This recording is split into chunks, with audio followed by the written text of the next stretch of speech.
Good afternoon, class 12 children. We are now continuing with chapter 8 of Theories and Evidences of Biological Evolution, 14th part. And in the last video, we concluded with the sixth source of variation, that is selection. So, till last time we finished with the sixth part of variation, which is selections, and we saw that there were three kinds of selections: the stabilizing selection, the directional selection, and the disruptive selection. We understood last time that selection is the process determining which alleles are passed on to the next generation by natural selection. Now, let us define and understand the three types of selections one by one. The stabilizing selection. In this selection, let us have a look at this diagram while we understand it. In stabilizing selection is the natural selection which operates when phenotypic features exist in perfect or optimal environmental conditions. So here we see that there are phenotypic features of the organisms in a population, and they exist in perfect or optimal environmental conditions, and competition is not severe among the individuals of a population. So this is a perfect or such a scenario which is unique. And in this scenario, we see that this stabilization condition occurs in all populations at some time or the other, and they cause elimination of extremes from a population. So when food is well available, water is well available, all the resources are well available for a population, then there is a time that reaches that every population reaches a stabilizing selection.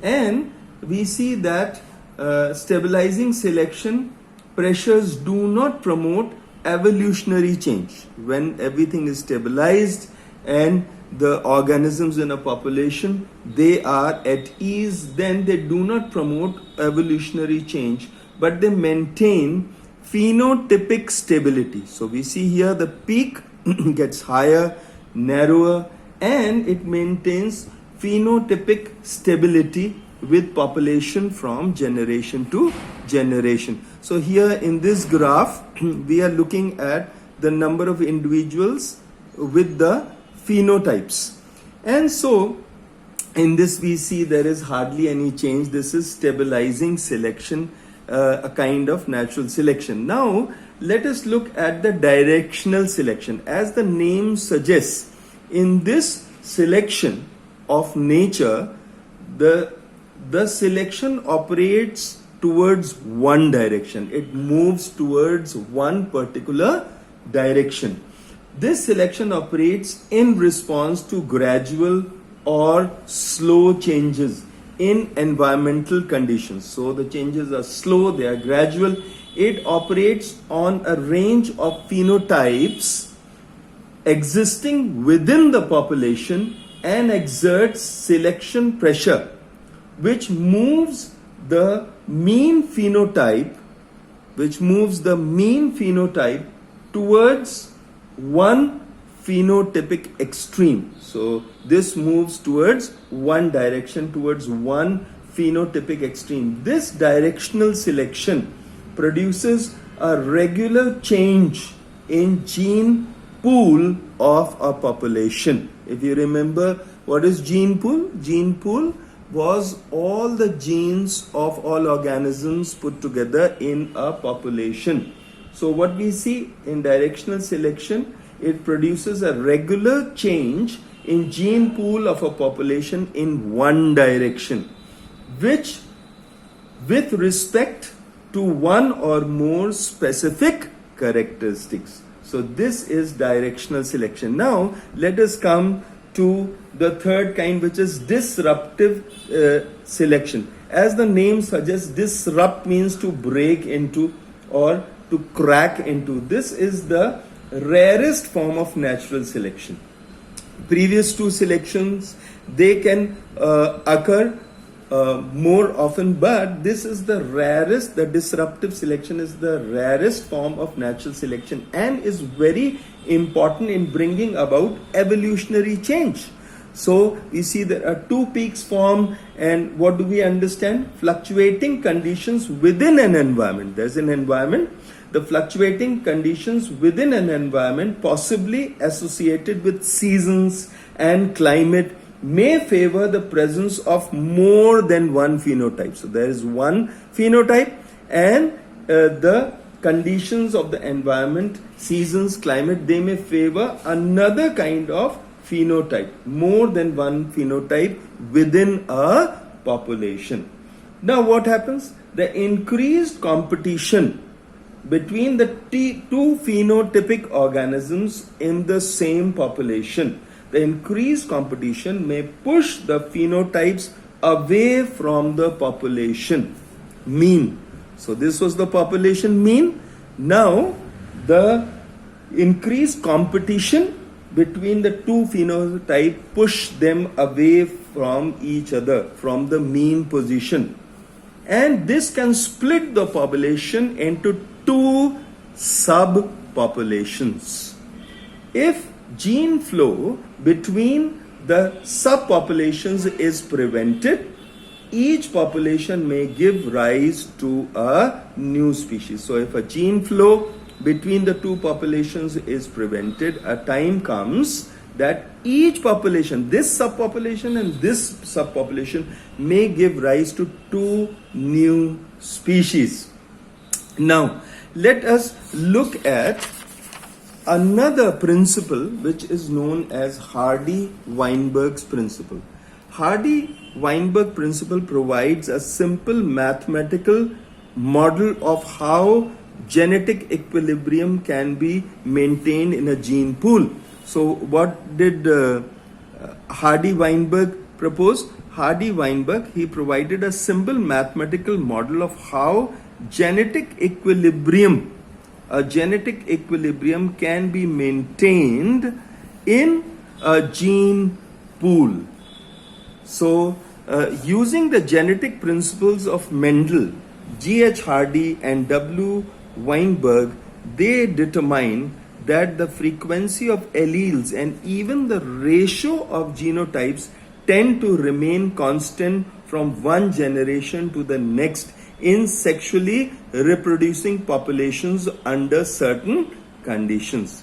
What did G.H. Hardy and W. Weinberg determine? G.H. Hardy and W. Weinberg, they used the generic principles of Mendel and determined that the frequency of alleles and even the ratio of genotypes tend to remain constant from one generation to the next in sexually reproducing populations under certain conditions.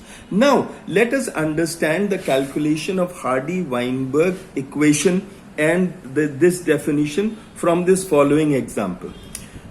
Children, you have studied part of this already, not only in class 10th, but also when ma'am was explaining to you Mendelian principles. Then also you did this together with ma'am. So let us understand. While this equation, the Hardy-Weinberg equation provides a simple mathematical model of how genetic equilibrium can be maintained in a gene pool, its major application in population genetics is in calculating allele and genotype frequencies with two homozygous organisms. So in this we see two homozygous organisms, one dominant for allele A. Now in these two parents, one is a dominant parent and A allele shows, the capital A shows dominance, and one recessive allele A all offsprings in F1 generation are heterozygous organisms. So we see when we take a pure dominant individual and a pure recessive individual, when both gametes of these two, mother and father, they were crossed in the F1 generation, we received heterozygous organisms. So all offsprings in F1 were heterozygous. That means capital A and small a. You can see here, if the presence of dominant allele A, we see here the presence of dominant allele A is represented by the symbol P. So let us look here that A is represented by the symbol P here, and the recessive allele with the symbol A is represented by Q. So the small a was represented by Q. The nature and frequency of the genotypes produced by crossing the F1 genotypes would be, now these are the gametes. We take the gametes of the mother and father, and when these are crossed in F2 generation, what do we get? We get one pure dominant, we get two homozygous dominants, and we get a recessive kind. So the ratio, the genotypic ratio in the F2 generation is 3:1. So with A, we can calculate as A into A is P square, because we kept P as the symbol for dominant A. So it's P square for the heterozygous AA. There are two of these, so we write 2PQ, and for the recessive small a, we take Q square, because small a is represented by the symbol small q. So this is Q square. Now in F2 phenotype, homozygous dominant is seen here. Heterozygous dominants, which are 2, are seen here, and homozygous recessive are seen here. Since A is dominant, you see A is dominant, the ratio of dominant to recessive generation genotypes will be 3:1, as we saw here. The Mendelian cross ratio of the 3 possible genotypes resulting from a cross, these were the 3 possible genotypes, children, which resulted from a cross between 2 heterozygous parents. So we received the ratio 3:1. 3 possible genotypes resulting from a cross, it can be seen that they are represented in the following frequencies. What is the frequency? 1/4 of this is dominant homozygous. Then half of these genotypes is heterozygous, and then we see 1/4 or 25% is again recessive. So this is 25% dominant or homozygous alleles, then 25% of recessive alleles, and we saw 50% of heterozygous alleles. In terms of genotype frequency, the sum of the 3 genotypes, that means this, and this, presented in the above populations equal or expressed in terms of symbols P and Q. The genotypic possibilities are P square plus 2PQ plus Q square is equal to 1. Now children, you must have studied at some time in class 10 about binomial expression of equation. And in binomial expression of equation, you must have studied a plus b whole square is equal to a square plus 2ab plus b square. You must have read about this in mathematics. Same applies here. In mathematical terms, p plus q, you see here p plus q is equal to 1. So in the mathematical equation of probability, and p square plus 2pq plus q square is equal to 1 is the binomial expression of the equation p plus q whole square, as we did, as you must have studied for a plus b whole square and getting the binomial equation. Likewise here for p plus q whole square we got this binomial equation. So here we had already coined the term p plus q is equal to 1.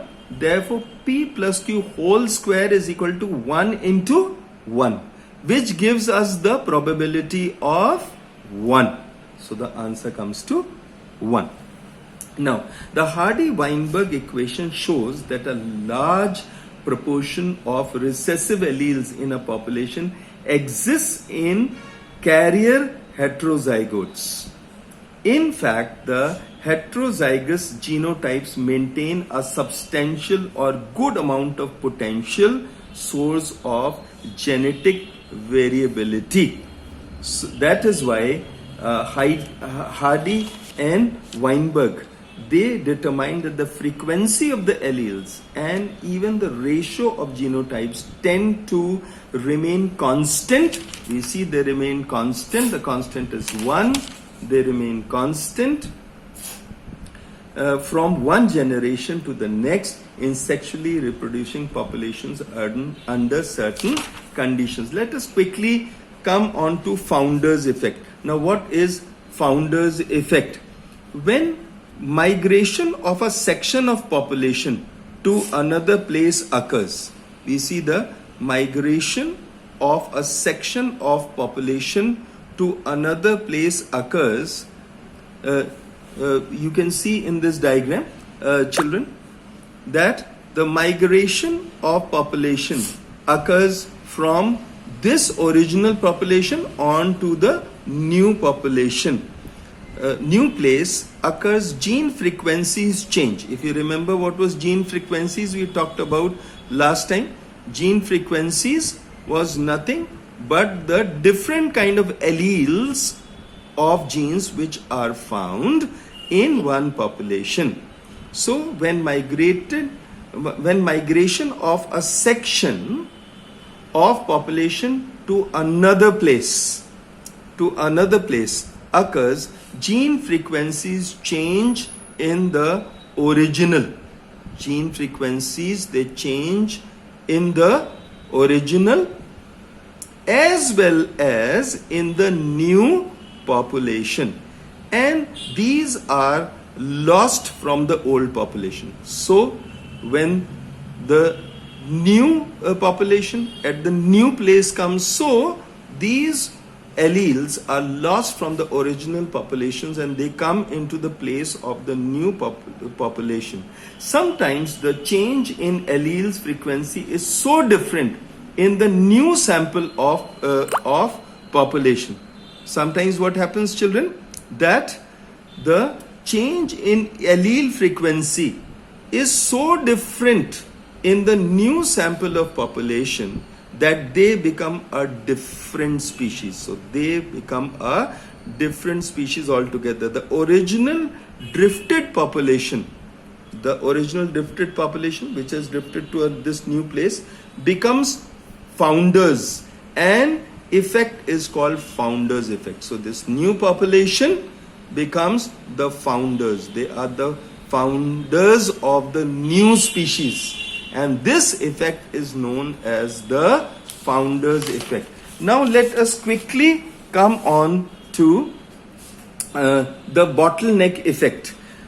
Due to the cyclic fluctuations in populations, the populations may lead to exterminations of most individuals. So it happens there was a population, and due to some cyclic fluctuations in this population, what happens is that most of these individuals are exterminated, or they are finished, or they are removed of most individuals, leaving only few to survive.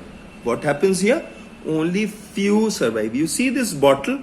So very few are surviving out of majority of them are exterminated or they are removed. Only a few of these are left. Okay, children? So, of most individuals, leaving only a few to survive here.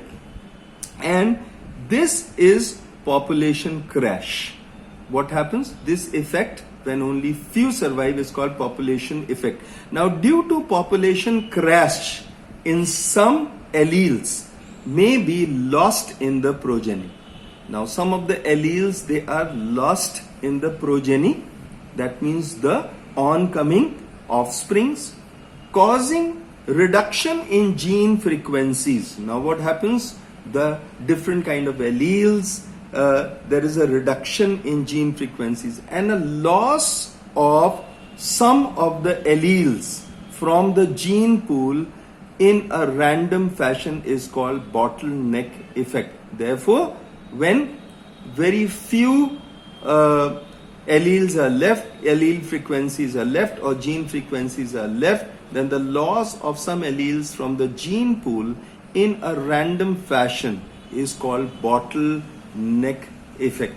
So children, we will stop today's lecture here, and we would continue with other examples of natural selection in the next lecture.